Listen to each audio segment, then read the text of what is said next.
स्मृति शर्मा जी। राधे राधे श्री हरिवंश जी। राधे राधे महाराज जी, आपके चरणों में कोटि कोटि नमन।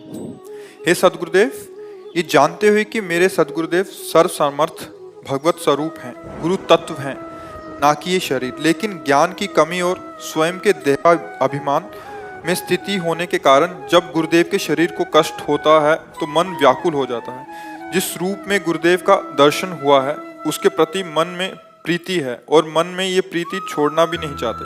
आपकी जीवनी हमारे लिए सबसे बड़ी बड़े बड़े शिक्षा है। सिद्ध महापुरुष भी ना अपने गुरु का वियोग नहीं सह पाए। बड़े बड़े सिद्ध महापुरुष जिस समय हमारे वृंदावन बाके बिहारी लाल को जिन्होंने प्रकट किया स्वामी हरिदास जी, वो जब अंतर्ध्यान हुए, जो विट्ठल विपुल देव जी उनके शिष्य थे, उन्होंने उसी समय आंख में पट्टी बांध ली और एकांत कमरे में बैठ गए। ना किसी को अब क्या देख रहा है, जिनको देख देख के जिए वो तो चले गए, अब क्या देख, न खाना न पीना न कुछ ऐसा। बड़े बड़े वृंदावन के संतों को बड़ा दुख हुआ। विट्ठल विपुल देव जी के पास गए और कहा रास की रचना करी। जो ब्रज का रास होता है ना, ब्रजवासी बालक रास करते हैं, उसमें प्रिया प्रीतम बनाए और बोले चलो श्री जी आपको बुला रहे हैं। अब श्री जी की आज्ञा मान करके वहां गए, कहा पट्टी खोलो, प्रिया प्रीतम को देखो। मतलब किसी तरह बाहर तो आए, जो पट्टी खोला और कहा कि स्वामी जी कहाँ हैं? प्रिया प्रीतम तो है लेकिन स्वामी जी तो किसी का, स्वामी जी तो अंतर ध्यान हो गए। उसी समय प्राण छूट गए। महाप्रभु चैतन्य देव अंतर ध्यान में सैकड़ों भक्त उसी समय प्राण छूट गए। हरिवंश महाप्रभु अंतर ध्यान में सैकड़ों भक्तों के उसी समय प्राण छूट गए। तो ज्ञान एक अलग चीज है, प्रीति एक अलग चीज है। सब में वो बैठा हुआ है लेकिन हमारा उद्धार नहीं हुआ।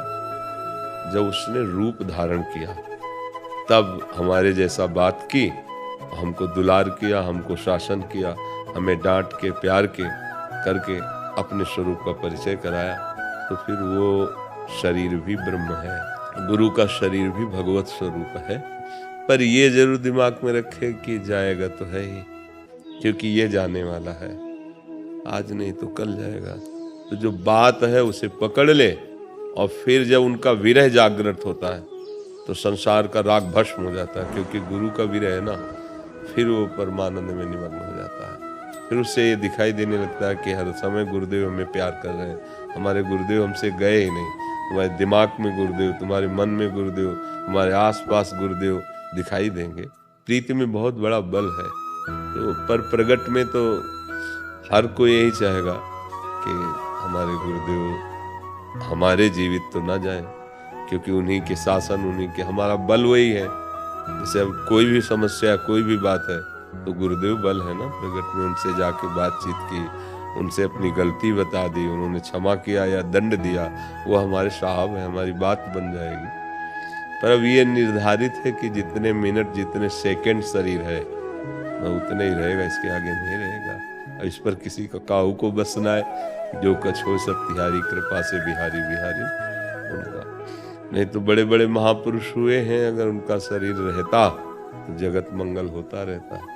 पर प्रायः जितने बड़े महापुरुष हैं बड़ी जल्दी उनको हटा दिया गया है। आप देखना, जितने भी बड़े बड़े महापुरुष हुए हैं जल्दी से जल्दी हटा दिया गया उनको, यहाँ से सेवा से हटा दिया गया।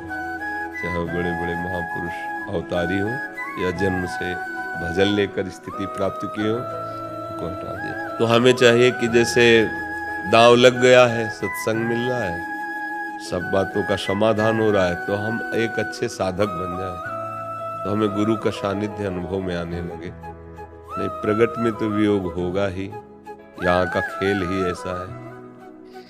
दुनिया में लाखों का मेला जुड़ा, हंसा जब जब उड़ा तो अकेला है। कोई साथ नहीं जाने वाला, सब प्यार कर रहे हैं सब, लेकिन जाना अकेले पड़ेगा। और अकेले जाने वाला अव्यवस्थित बड़ी घबराहट पैदा होती है। अगर व्यवस्था है जहाँ जाना है और प्रिया प्रीतम साथ है तो कोई परेशानी नहीं। वही सिखा रहे हैं कि तुम्हारे साथ उतना ही जाएगा, जैसे तुमने यहाँ 5 अरब बैंक में जमा कर दिए, नहीं जाएंगे। और 5 रुपए किसी गरीब को भोजन पवा दिए, जाएगा साथ आपके। दिन भर आप बातें कर रहे हो, कोई फायदा नहीं। 2 बार तुमने भगवान का नाम लिया, वो तुम्हारे साथ जाएगा। बुद्धिमानी यही है कि यहाँ कमाते हुए, यहाँ कार्य करते हुए हमें जहाँ जाना है उस बैंक में भी कुछ स्टॉक रख लें, उसमें भी कुछ अपना अस्तित्व बना ले। पर इतने हम लोग भूले होते हैं कि वहाँ की बात ही ध्यान नहीं आती और यहीं के प्लान बनते रहते हैं और प्लान पूरे हो नहीं पाते, वो आ जाने का नंबर आ जाता है। तब डर लगता है कि यार मर गए तो अब क्या होगा, बहू छूटेगी, बेटा छूटेगा, परिवार छूटेगा, धन, अब तो कुछ हमारे पास नहीं। तो जैसे अपने लोग हैं तो एकदम तैयार फिट बैठे हैं, तो बेग वेग बांध के नहीं, जैसे तैयार हुआ जाता है फिट बैठे हैं। हमें जाना कहाँ है हमें पता है, किनके साथ जाना है वो भी पता है, कैसे जाना है वो भी पता है, कितना माल है वो भी पता है, इसलिए बेपरवाह है। अब आपको कहा जाए कि अभी चलो, तो आपने माल ही इकट्ठा नहीं किया, आपने अपनी अटैची नहीं बांधी, अर्थात समेटा नहीं, अपने आप को फैलाए हुए हो, अभी घबराहट पैदा हो जाएगी। मरने की बात सुनने पर घबराहट पैदा हो जाएगी, और जब मरने की बात सुनने पर घबराहट ना हो, सावधानी बढ़े, तो जानो कि आप साधक हो, आप उपासक हो, क्योंकि मरना तो सबको है ही एक दिन, और वो दिन पता नहीं कब आ जाए। तैयारी तो हमें आज से ही रखनी है ना। जैसे एक आदमी पूरी तैयारी करके स्टेशन पहुंचा और गया गाड़ी छूट गई, अब उसको कैसा लगेगा? वो बहुत बुरा लगेगा कि नहीं लगेगा? ऐसे ही हमने पूरा जीवन तैयारी की, माया की, और भगवान की जो प्राप्ति के लिए मनुष्य शरीर मिला था, अब वो गया और तैयारी कुछ नहीं हो पाई, गाड़ी पे चढ़ नहीं पाए। अब क्या पछताना? तो गोस्वामी जी ने लिखा, तुलसीदास जी ने, मन पछतई है अवसर बीते, दुर्लभ देह पाए हरिपद भज, करम बचन अरु जीते, मन पछतई है अवसर बीते। ये श्रुत बनिता आदि जान स्वार्थ रथ, ना करु नेह सभीते, अंतहि तो ही तजेंगे पामर, तू न तजय वही ते, मन पछतई है अवसर बीते। जब समय आता है जाने का तो कोई साथी नहीं होता, तब रोता है मन कि बड़ी गलती हो गई। जो साथी थे, जो हमारे ईश्वर, जो हमारे परमेश्वर, जो हमारे प्रभु, उनसे तो हमने परिचय नहीं बनाया, और जिनसे परिचय बनाया वो सब छूट रहे, और वो तड़प तड़प कर प्राण त्यागता है। घर वाले थोड़े दिन आंसू बहा लिए और फिर उसकी प्रॉपर्टी का आनंद लेते हैं और वो दुर्गति को प्राप्त होता है।